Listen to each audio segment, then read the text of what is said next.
ఆవిడ వాళ్ళ 15 నెలల బాబుని ఇన్స్టాగ్రామ్ లో పరిచయం అయిన ఒక అతని కోసం బస్ స్టాప్ లో వదిలేసి వెళ్ళిపోయింది. మరి దీని మీద మీ అభిప్రాయం?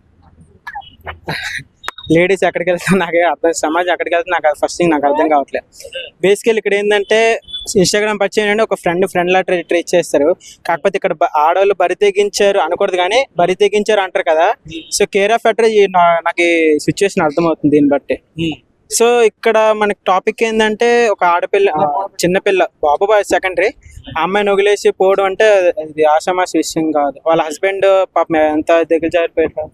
సో మరి జస్ట్ 15 months బాబు ఆయన ఏడుస్తున్నాడు అమ్మ అమ్మ అని చెప్పి. అలా ఎలా వదిలేసి వెళ్ళిపోతారు ఒక అమ్మ? సిగ్గులేదు వాళ్ళకి అమ్మాయిలకి. ఏం చేస్తామన్నా ఇప్పుడు ఇన్స్టాగ్రామ్ ఏమైపోతుందంటే బాగా ప్రతిదానికి చిన్న చిన్న ట్రోల్స్ కి చాలా హై డెవలప్మెంట్ చూపిస్తుంది ఇన్స్టాగ్రామ్స్. అలా ఇన్స్టాగ్రామ్ తప్ప అనట్లేదు, దాన్ని హోప్ ఇస్తున్నారు పబ్లిక్ కి తెలియపరచాలి అని. అది హోప్ మీద పట్టుకుని వెళ్తుంది, దాన్ని అలాగే తీసుకోవాలి తప్ప దాన్ని వేరే విధంగా తీసుకుని వెళ్ళి ఇలా చేయడం అంటే చాలా రాంగ్. ఇలా మధ్యలో పరిచయం అయిన వాళ్ళు ఎన్ని రోజులు ఉంటారు? జీవితకాలం ఉండరు అన్న నా ఉద్దేశంలో. జీవితకాలం మ్యాక్స్ ఒక వాడు ఎవడో ఏంటో తెలియదు. ఒక బిడ్డను వదిలేసి వెళ్ళిపోయిందంటే నా కొడుకు ఎవడో నాకు తెలియదు. ఆడికైనా సిగ్గు లజ్జ రెండు ఉండాలి. ఆయన అయితే ఇన్స్టాగ్రామ్ కూడా అడల్ట్ కంటెంట్ బాగా జనరేట్ చేస్తుంది. డెఫినెట్లీ అన్న, డెఫినెట్లీ. నాకు ఇన్స్టాగ్రామ్ వల్ల చాలా ఇప్పుడు క్రియేటివిటీగా ఏఐ అని ఒక ఆల్టర్నేటివ్ క్రియేటివిటీ దాంట్లో ఏంటంటే ఈజీగా ట్రాప్ అయిపోతుంది అనమాట. దానివల్ల నేను అప్పుడు రీల్స్ చూసా కానీ నాకు అంత ఇదే ఉండదు ఫోర్స్. సో మరి ఇట్లా బాబుని భర్తని వదిలేసి వెళ్ళడం ఎక్కడ వరకు కరెక్ట్ అంటారు? It's not at all right, wrong అన్న. సో మరి వాళ్ళ భర్త కూడా అన్నాడంట ఏదో తప్పు జరిగిపోయింది వదిలేయండి సార్ క్షమించేద్దామని అన్నారంట. మరి అంత మంచి వ్యక్తిని ఎలా మోసం చేయాలి? అదే అంటున్నాం కదా, సిగ్గు లజ్జ రెండు లేవు. ఆడపిల్ల బరి తెగించారు అనడానికి కేర్ ఆఫ్ అడ్రస్. 9 నెలలు 9 నెలలే. నీకు సిచ్యువేషన్ చెప్తా అన్న. జస్ట్ నాది బేసికల్ నాది పలాస. ఒక 15 years బ్యాక్ ఒక చిన్న బస్ షాప్ లోన జస్ట్ డేస్ పాపనే వదిలేసి వెళ్ళిపోయారు.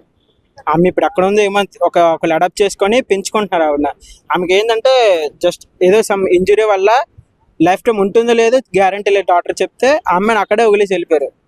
అంటే పేరెంట్స్ అనకూడదు, ఇక్కడ అనకూడదు. సో ఇలాంటి జరుగుతున్నప్పుడు ఇది సిచ్యువేషన్స్ వల్ల మనం కూడా ఎట్లాంటి యాక్షన్ తీసుకోవాలనేది చూసుకో. సో ఇలా సోషల్ మీడియా యూజ్ చేసి ఇలాంటి వింటుంటే పట్టే వాళ్ళకి ఏం చెప్తారు? అదే ఇలాంటి వింటుంటే కొన్ని నాకు మ్యారేజ్ చేసుకున్నాను కూడా ఇంట్రెస్ట్ ఉండదు. సో ఈ అమ్మాయిలకి ఏమైందంటారు? భర్తలను చంపడం, ఇలా పిల్లల్ని చంపడం, వదిలేసి వెళ్ళడం బస్ స్టాప్స్ లలో, పేరెంట్స్ ని చంపడం, ఏం చెప్తారా? ఏముంటది అన్న, వాళ్ళ ఇష్టం, వాళ్ళ రీజన్స్ వాళ్ళు ఉంటాయి. మన అంతకు మించి మరే చెప్పలేదు. అలాకప్పుడు అమ్మాయిలకు స్వేచ్ఛ కావాలి, స్వేచ్ఛ వద్దన్న బాబు, దానికి ఇచ్చేదే బరి తెగిస్తున్నారు. ఆడపిల్లలకు స్వేచ్ఛ ఇచ్చేది మీకు జాబ్ చేసుకోండి, మీ కాళ్ళ మీద నిలబడ్డే అన్నట్టు. బరి తెగించారంటే ఆడపిల్ల కేర్ ఆఫ్ అడ్రస్ ఆడపిల్లలే. ఈ జనరేషన్ ఆడపిల్లలకి ఏం చెప్తారు?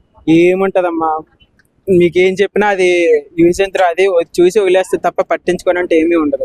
అంటే చట్టాలు మారాలా, అమ్మాయిలు మారాలంటే అమ్మాయిలే మారాలన్న. ఆ చట్టాలు మారాలి.